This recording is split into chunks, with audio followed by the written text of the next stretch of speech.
আসন্ন পবিত্র ঈদুল আজহা উপলক্ষে আগামী ২ জুন থেকে ট্রেনের অগ্রিম টিকিট বিক্রি করবে বাংলাদেশ রেলওয়ে। ফিরতি ঈদযাত্রার টিকিট বিক্রি শুরু হবে ১০ জুন।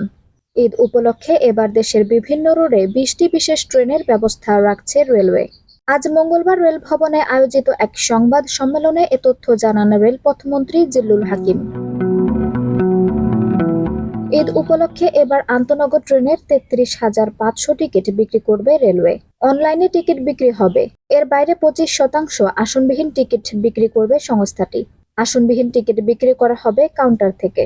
সংবাদ সম্মেলনে জানানো হয়, আগামী ২ জুন বিক্রি হবে ১২ জনের অগ্রিম টিকিট।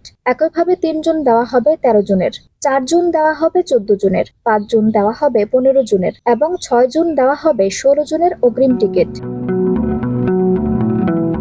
একইভাবে ১০ থেকে ১৪ জন পর্যন্ত ২০ থেকে ২৪ জনের ফিরতি অগ্রিম টিকিট বিক্রি করা হবে।